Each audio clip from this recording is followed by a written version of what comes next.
Hi, this is Lainey Cameron, and I'm joined today by Linda Rosen. Her debut, The Disharmony of Silence, came out earlier this year. I just finished it, Linda. It was a great read. Thank you. Thank you. So glad you liked it. I loved yours. Oh, thank you. And where are you joining us from today? I'm in Fair Lawn, New Jersey right now. It's about 10 miles outside of Manhattan. And I'm just going to start right off with the cameo that you're wearing because this whole book, historical and today, goes back and forth. But the whole storyline comes from a cameo, right? Like it Right. circles around this cameo in a picture over the fireplace, or maybe not over the fireplace, in a picture that your main character It sees. was. It was. It was.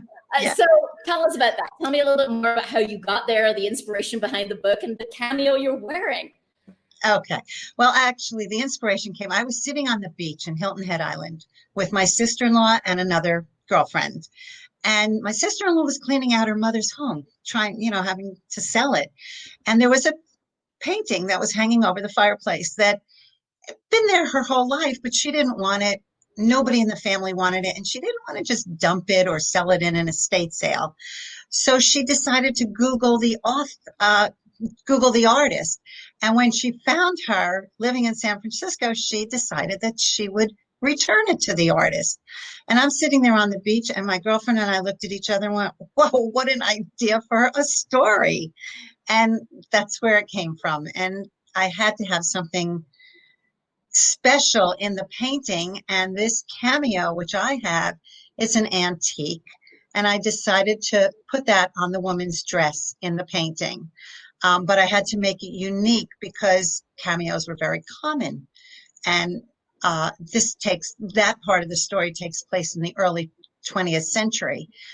So I added a little silver flower behind the woman's hair, which is not really here, but it is on the book cover, but that's Oh, kind of look at tiny. that. That's awesome. See, that's the story behind the book. And let me show a quick slide here to show some of the reviews because you're getting some beautiful reviews on this book. And this one is by bestseller Kristen Harmel. And I thought she just encompassed it really well, where she says, an intriguing tale of long-held family secrets, an emotional search for identity, and a painting that may just be the key to untangling the complicated past. And I love how she said it kept her reading to the last page. I thought that was just a fabulous summary of what I'm seeing in the other reviews too.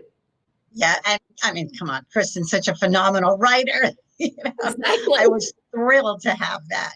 So let's talk a little bit more about the book. Is any of the book inspired from real life? I was kind of fascinated because I know that, for example, you're very into fitness instruction, and the main character is a fitness instructor.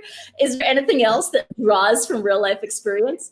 Okay, well, that's the only thing similar to Carolyn and myself, because Carolyn was married for a minute. I'm married 48 years, so Carolyn doesn't have any siblings. So, no, our only connection is that she's a fitness trainer. There is the story of how Lena and Jack meet in A&S department store back in the 20s. And they meet after 8 years, but actually I took my parents' story. And then there's another part in there where Lena is invited to a New Year's Eve party, and Jack tells her to bring a friend. And stupidly, she brings her boyfriend, where Jack really meant for her to bring a girlfriend. And that's my parents' story also. So I did throw that one in. Oh, that's verbal. I love it. And other stuff feeds in all the time. Little bits and pieces feed in. There's a story in there about a man who discovered that he had a half brother that he never knew about. Well, I heard that actual story while I was playing tennis one day. And I asked the woman who I was playing with, can I use that? And she said, yeah, go ahead. So it's perfect because it's kind of a foil for the fact that the main character is discovering her own family history is not what she thought. And then you've got this example of it doesn't always go well when you tell the truth. And should she tell the truth or not? It's a really interesting dilemma through the book. Is there anything that readers might be surprised to know was different in any previous version? Well, my original version was all in present day, and it was between Carolyn's point of view and Kate's point of view. Kate is the artist. I don't even know which version then went into dual timeline.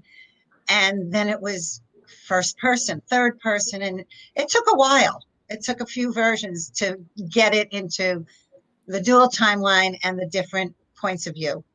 Oh, that's interesting, because I think my favorite parts of this book were actually the parts back in the 1920s, right? I loved writing those parts. Yeah, I loved writing those parts. Those parts were great. Like for Yeah. me, I don't know. I'm not actually a big reader of historical fiction, but I loved those parts the best. Maybe I Thank should you. read more historical fiction. Well, and because I was trying to get that backstory in, and I couldn't keep doing flashbacks. So I finally realized we have to have Lena's story and Rebecca's. And so that's how I got it into dual timeline. And I love reading dual timeline. Kristen is one, Susan Meisner's another. Yeah. Wow. And is there anything we can learn about the title? I'd be really interested in, like, how did you come about it, or tell us anything you want to tell us about. All right. I was at a conference actually with editors from publishing companies. We were supposed to bypass the agent idea and just meet with the editors. But one of the editors told me that the title I had at the time was kind of bland, and it really was. It was Lady in the Dining Room. And then he had me go to my thesaurus. And we chatted about what the book was about. And he made me go to my thesaurus, and I came up with Disharmony, and we just put that title together. Wow. That's it. I think it works really well. The Disharmony of Silence. Yeah, right. So let's talk reading. Is there anything that you've enjoyed reading recently? Okay, I'm going to give a big plug for our 2020 debuts, because that's what I've been reading a ton of lately. I did read your book. I loved your book. Just recently, I finished You and Me and Us by Alison Hammer, which made me cry.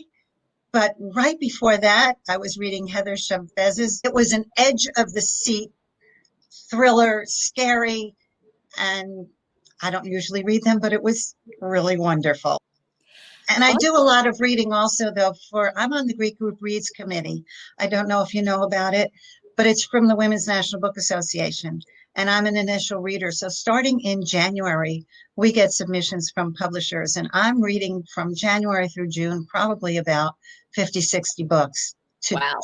We curate over 200 to put onto a list for book clubs of novels and memoirs. So I'm constantly reading. Any last thoughts before we talk about where readers can find you? Yes. The ending of Disharmony of Silence is something really to talk about, as well as other parts of the book. So I am very happy to join book clubs virtually, or someday in person if you're not too far from where I am. Half the year in New Jersey, half the year in Florida. So if folks do, they want to connect with you to ask if you can join their book club, they can reach you at linda-rosen.com, or you're on Instagram. I know you love to connect with readers there at Linda Rosen Author. So that's a good way for them to reach you, right? If they'd like to invite you to a book club. Absolutely. I love to talk to readers. Yeah. Awesome. And thank you so much for spending time with me today, Linda. It's been fun. Thank you. This was a lot of fun. Thank you so much.